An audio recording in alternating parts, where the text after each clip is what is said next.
$146 billion का भारत पे कर्ज था, जो फिलहाल बढ़कर $557 बिलियन हो गया है, यानी $111 बिलियन इस बीच में कर्ज और बढ़ गया, विदेशी कर्ज। अब इसके बाद पूरी फेस्ट आइए, भारत के भीतर की स्थिति क्या है एक झटके में जरा समझिए।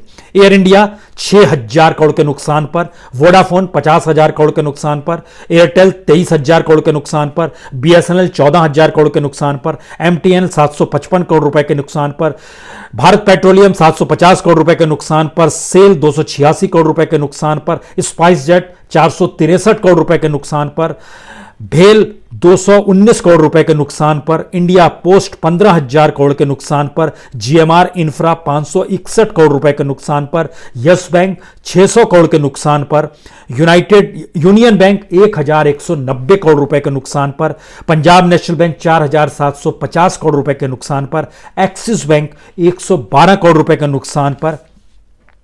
यह तो नुकसान की एक फहरिस्त थी। जेपी समूह खत्म हो गया, समाप्त हो गया, वीडियोकॉन दिवालिया हो गया, एयरसेल डोकोमो मर चुके हैं, जेट एयरवेज बंद हो चुका है, भारत के जो हवाई अड्डे हैं 7 हवाई अड्डे अडानी को दिए जा चुके हैं, बंदरगाह दिए जा चुके हैं, रेलवे अब बिक्री के रास्ते पर है, जो लाल किला है, जो विरासत है हमारी, उसको किराए पर दिया जा चुका है, जो बैंकों का विलय है उसमें देश भर में तकरीबन 6,000 से छोटे बड़े जो दफ्तर चलते थे वह बंद हो चुके। अभी तक निकालने की प्रक्रिया शुरू नहीं हुई है, लेकिन मर्जर के बाद उनको बंद किया जा रहा है, हटाया जा रहा है। जिस तरीके से बीएसएनएल और एमटीएनएल की अब ऑफिसेज जो हैं उसको किराए पर दिया जा रहा है, बेचने की तैयारी हो रही है। एटीएम के कमरों में कमी, देश भर में लगभग 25% की कमी आ गई है।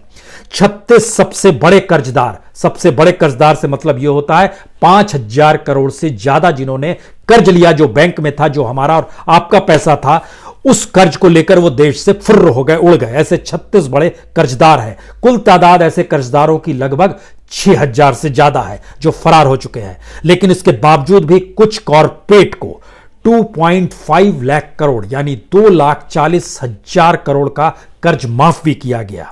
बीएसएनएल के जो लगभग 79,000 कर्मचारी हैं वीआरएस के लिए जिन्होंने अप्लाई किया, उनको पैसा अप्रैल से कैसा मिलेगा? सरकार के पास पैसा नहीं है। इन सब के बीच में ऑटो इंडस्ट्री $1 बिलियन के नुकसान पर आ गए। रियल एस्टेट 30 शहरों में लगभग 12,76,000 घर बनकर खड़े हैं, कोई खरीदार नहीं है।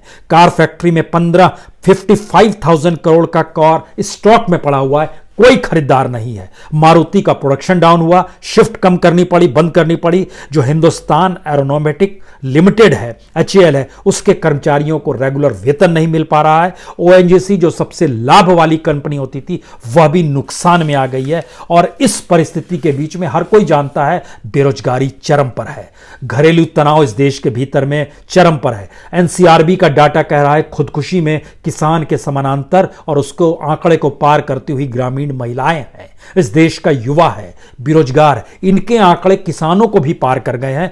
असंगठित क्षेत्र में बेरोजगारी चरम पर है, वहां परिस्थिति ध्वस्त हो रही है। सार्वजनिक उपक्रम में काम करने वाले कर्मचारियों के सामने मुश्किल वेतन की आ गई है, क्योंकि उनसे कहा जाता है तो घाटे में चल रहा है, जब बिक जाएगा तो आपको पैसा मिलेगा, नहीं तो नहीं मिलेगा। एक ऐसी स्थिति आ गई है।